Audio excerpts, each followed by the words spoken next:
guys really had to stay tenacious and going down in the third period down by a goal, don't score on the immediate power play that you get, and yet you found a way, which sounds like something we've asked you about during the regular season too. How important was it to start game one that way? Yeah, thought the first period where we looked real nervous, just kind of trying to find our way, kept going and built it up in the second, but then, stuck with it and really played well in the third. But, we had talked about as a group that, you don't know how long these games are gonna last. They could go be 3 periods and they could go into overtime. You have to stay in the moment.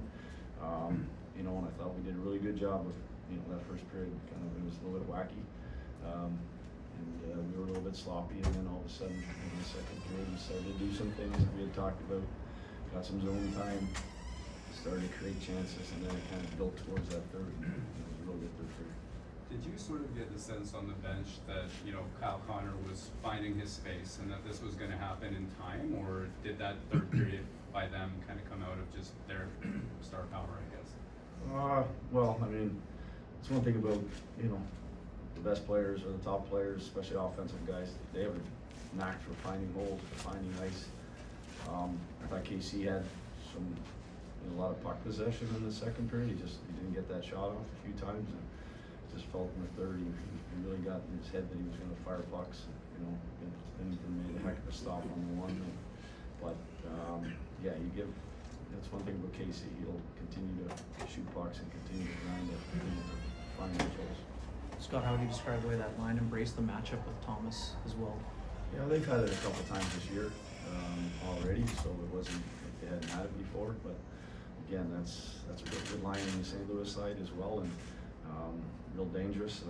That's part of kind of what we have talked about all year long about no matter who you are, there's a way to play without the puck, and the buy-in that we've gotten from our top guys has obviously helped us have success defensively.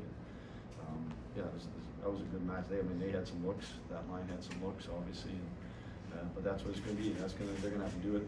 Could be possibly 6 more times. So, when you go head-to-head against top players, you have to be at your best.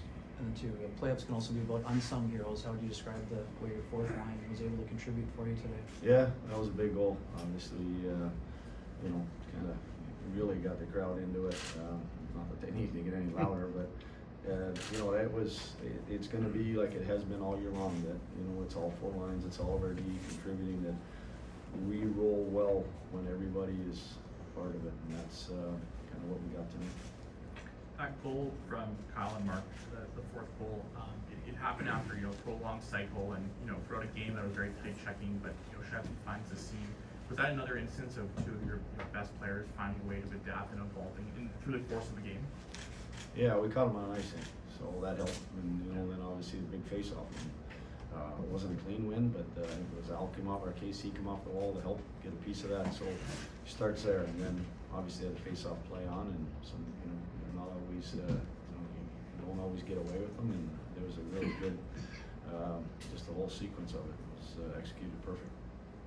His final numbers maybe aren't what we usually see from Connor Hellebuck, but that save off Kyrou kind of late in the second and keeps it a 1-goal game. In hindsight, I guess, how big was that in your eyes? Yeah, well, it obviously, like you mentioned, they kept it at 1 goal. It was a big moment, just like Bennington saved. That was big. We felt that was maybe one that got us back into it. But that's what good goaltenders do. Great goaltenders do. They have one, we have one, and I think at the end of the day, just ask our guy to make one more big save than their guy, and I'm sure we come up the right end of it. In that first period, you mentioned maybe you guys were nervous. Obviously, a lot of momentum swings and lots of penalties. They came out very physical. Was there anything about that first period that surprised you? I'm just only speaking about our team. I just thought we were a little bit sloppy, we were a little bit hesitant, and at times we didn't execute very well. And I think that was the first game. There was a lot of pressure, but then we got up, we calmed down, and got back to doing what we do. Talking about the pressure and the nerves, Adam said that he felt that out there.